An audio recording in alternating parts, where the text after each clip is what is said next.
দিছি। এখানে তেলটা দেওয়ার পরে এখানে তেলটা গরম হওয়া পর্যন্ত অপেক্ষা করছে।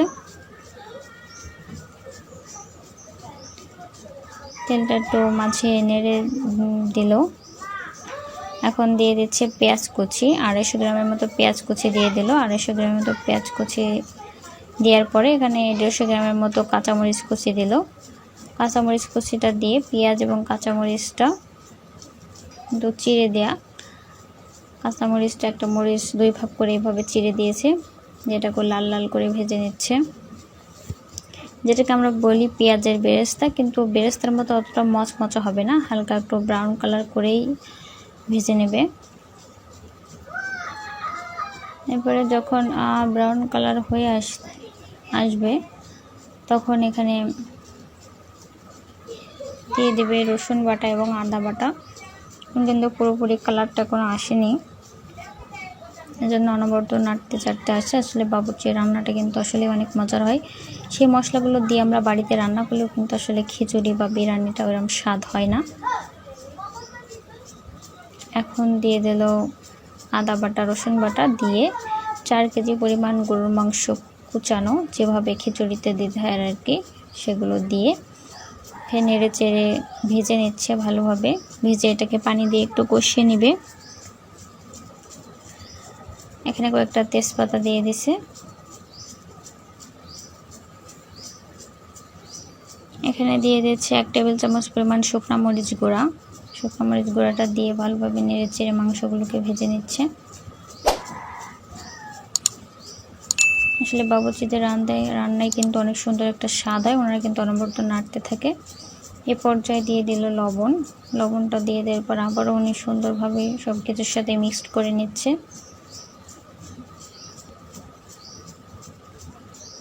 এখানে তেলটা কিন্তু উপরে উঠে আসছে, দেখলে বোঝা যাচ্ছে।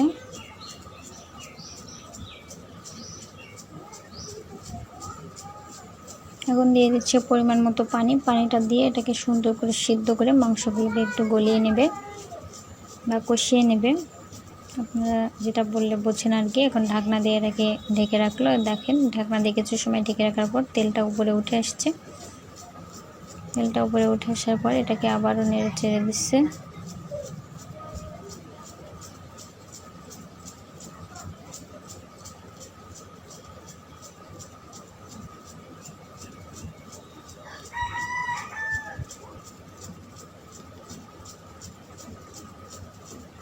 নেড়ে চেড়ে এটাকে রেখে দিচ্ছে সিদ্ধ হওয়া পর্যন্ত। পানিটা এবার টেনে আসবে, যখন তেলটা উপরে উঠে আসবে কোনো পরিমাণ পানি থাকবে না, তখনই মাংসগুলোকে নামিয়ে নেবে।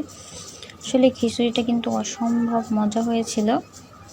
আসলে বাবুর্চির রান্নাগুলো এমনই হয়, স্বাদটা হয় অনেক বেশি।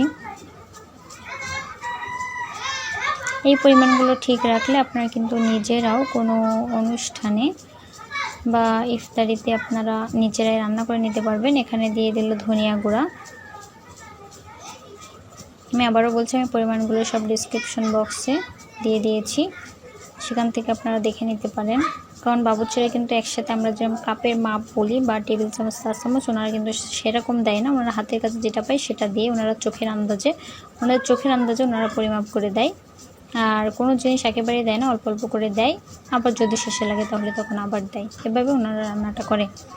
তারপরে ওনাদের রান্নাটা কিন্তু আমাদের রান্নার সাথে কোনো তুলনাই হয় না। এখন আপনার যে মশলাগুলো ভেজে নিয়েছিল সেখান থেকে 2 টেবিল চামচের পরিমাণ মশলা দিয়ে দিল, মশলা গুঁড়া দিয়ে দিল। দিয়ে এটাকে আবারও ভালো করে মিক্সড করে নেবে।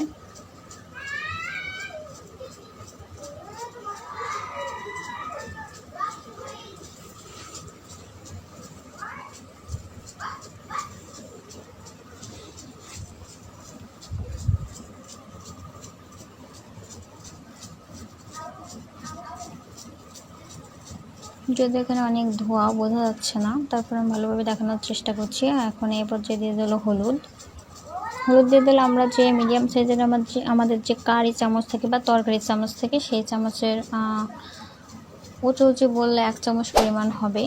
আর উনি হাফ চামচ করে 2 বার দিয়েছে। আর দেখেন এরকম পানির একবার টেনে আসছে। পানিটা যখন টেনে যাবে তেলটাই শুধু থাকবে, এরকম উনি নাড়াচাড়া করছে, দেখেন শুধু তেলটাই আছে।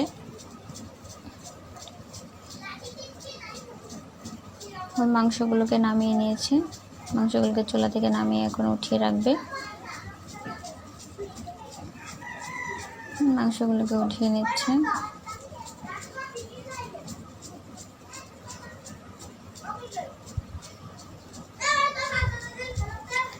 এখানে 15 কেজি চালের জন্য 4 কেজি গরুর মাংস নেওয়া হয়েছে এবং 8 কেজি মসুর ডাল। এখানে চালগুলোকে চিকন চাল নেওয়া হয়েছে, চালগুলো রাখা হয়েছে। চালগুলো কিন্তু পানি ঝরিয়ে ভালো করে ধুয়ে পানি ঝরিয়ে রাখতে হবে। ধোয়ার পরপরই কিন্তু পানি অবস্থায় চালগুলো দেওয়া যাবে না। এখানে উনি 3 লিটার তেল নিচ্ছিল, আগে হাফ লিটার পরিমাণ দিয়েছে, আর এখানে যে বাকি 2.5 লিটার সেই তেলগুলো পুরোপুরি দিয়ে দেবে। এখানে অল্প পরিমাণ তেল দিয়ে দিচ্ছে, দিয়ে এটা চুলোর পরে দিয়ে দেওয়ার পরে আবারও বাকি মোট 2.5 লিটার তেল এখন দিয়ে দেবে খিচুড়ি রান্নার সময়। আর আগে মাংস রান্নার সময় উনি হাফ লিটার পরিমাণ নিয়েছে।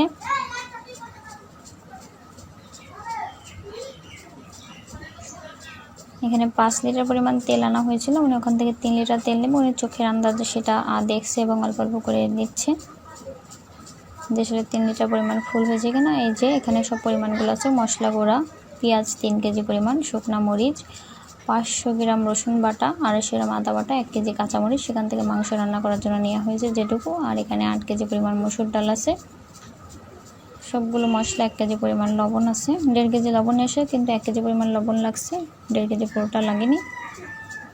বাকি তেলগুলো উনি দিয়ে দিল।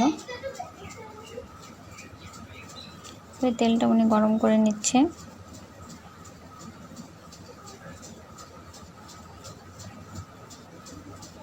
এখন যে বাকি যে পেঁয়াজ ছিল সেই পেঁয়াজগুলো 3 কেজি পেঁয়াজ কোচানো থেকে যেগুলো ছিল সেগুলো উনি দিয়ে দিল এবং বাকি যে কাঁচামরিচ সেগুলো দিয়ে দিল। উনি কিন্তু শুকনো মরিচ দেবে না, বলছে যে যদি শেষে লাগে একটু ঝালের পরিমাণ তাহলে উনি শুকনো মরিচ দিবে, নয়তো পুরোটাই কাঁচামরিচ দিয়েই রান্না হবে খিচুড়িটা। আর মাংস অল্প যেটুকু শুকনো মরিচ দেওয়া হয়েছে, তাছাড়া কিন্তু উনি শুকনো মরিচ দেয়নি। এখন মসুর ডালগুলো ধুয়ে ডালগুলো পানি ঝরিয়ে রাখা হচ্ছে। ডাল এবং চাল দুইটাই ধুয়ে পরিষ্কার করে ধুয়ে পানি ঝরিয়ে রাখতে হবে। এগুলো পানি ঝরাতে দেওয়া হলো ডালগুলো। এখানে পেঁয়াজ এবং ঝালগুলো কিন্তু প্রায় বাদামি কালার হয়ে আসছে।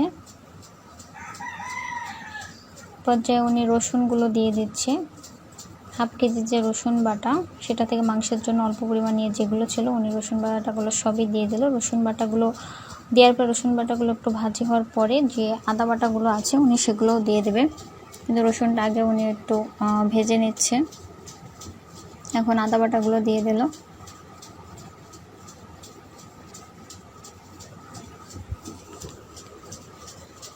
আদা এবং রসুন যে বাটার পরিমাণটা ছিল সবগুলো দিয়ে দিল, আর কোনো আদা এবং রসুন বাটা অবশিষ্ট নেই। এরপরে ওটাকে নেড়ে চেড়ে ভালো করে ভাজি করে নিচ্ছে। এখানে চালগুলো ধুয়ে পানি ঝরাতে দেওয়া হয়েছে।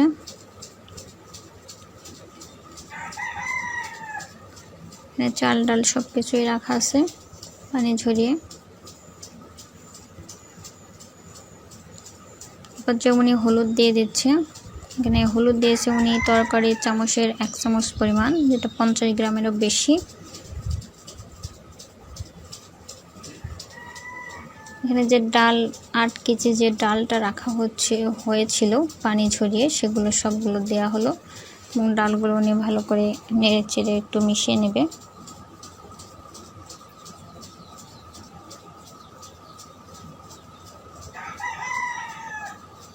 মশলার সাথে কিন্তু ডালগুলো নেড়ে চেড়ে মিশিয়ে নিচ্ছে।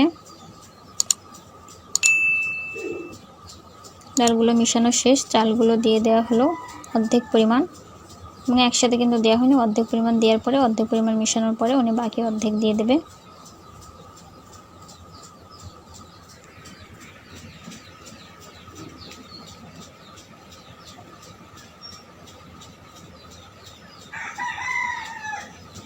আরও যে বাকি অর্ধেক ছিল সেগুলো দিয়ে দিল। বাকি অর্ধেক দিয়ে দেওয়ার পরে উনি আবার এগুলো ভালোভাবে মিক্সড করে ভেজে নেবে। এখানে পরিমাণ মতো হলুদ দিয়ে দিয়েছি, হলুদগুলো এভাবে উপরে দেওয়ার পরে এবার হলুদগুলো করবে চাল এবং ডালের সাথে। দেখেন হলুদ মিক্স করা শেষ, সুন্দর করে ভেজে নিচ্ছে। ভাজতে ভাজতে কিন্তু চাল ডালটাকে আবার শন শন শব্দ আসে, সেই পর্যন্ত ভাজে। এখন এই পর্যায়ে উনি পরিমাণ মতো পানি দিয়ে দিচ্ছে ওনাদের আন্দাজে, যে ডেগে রান্নাটা হচ্ছে সেই ডেগের একেবারে কানায় কানায় পানিটা দেবে। এবং যে লবণ ছিল বাকি লবণটা উনি দিয়ে দিচ্ছে। 1 কেজি লবণের প্যাক থেকে যে বাকি লবণগুলো ছিল মাংস দেওয়ার পর সবগুলো উনি দিয়ে দিচ্ছে। দেখেন পানি কিন্তু দিতেই আছে। আমাদের চালের তুলনায় ডেকটা একটু ছোট হয়ে গেছে। আমরা যেখানে ডেক আনতে গেছিলাম এর থেকে বড়টা পাইনি, কারণ এখন মাহে রমজান মাস, খুবই ইফতারের খুবই চাপ থাকে বিভিন্ন জায়গায় দেওয়ার জন্য। আমরা এই ডেকটা পেয়েছি, যেটা 15 কেজি চাল একেবারে মানে শেষে এমন অবস্থা হয়েছে যেটা নাড়াচাড়াই দেওয়া যাচ্ছে না। এর চেয়ে আরও এক সাইজ বড় হলে সেটা খুব ভালো হতো, তারপরেও কেয়ার করার সেটা পাওয়া যায়নি। এখন যেটা পাওয়া গেছে সেটা দ্বারাই রান্না চালানো হচ্ছে। এখন যে শুকনো মশলা যে গুঁড়া করে রাখছিল প্রথমে ভেজে, সেই মশলা থেকে অর্ধেক পরিমাণ নিয়ে উনি পানিতে মশলাগুলো গুলে নিচ্ছে। নেওয়ার পরে সেগুলো এখন দিয়ে দিচ্ছে। এখন এই পর্যায়ে কিন্তু আপনার খিচুড়ির চাল আর ডালটা 50%-এর বেশি হয়ে গেছে, সেই পর্যায়ে কিন্তু মশলাগুলো গুলে দিয়ে দিচ্ছে। মাহে রমজানে অনেক সময় রান্নাবান্নার খুব ঝামেলা থেকে ইফতারি দেওয়ার, আপনারা যদি পরিমাণগুলো ঠিকঠাক রাখেন তাহলে আপনারা নিজেরাও বাবুর্চির সাথে আপনারা খিচুড়ি রান্না করে নিতে পারবেন। এবং যে মাংসগুলো ছিল, মাংসগুলো উনি যে ভেজে রেখে দিয়েছিল সেই মাংসগুলো পর্যায়ে দিয়ে দিল। এখানে কিন্তু প্রায় কিন্তু খিচুড়িটা হয়ে আসছে। পর্যায়ে মাংসটা দিয়ে খুব ভালোভাবে মিশিয়ে নিচ্ছে।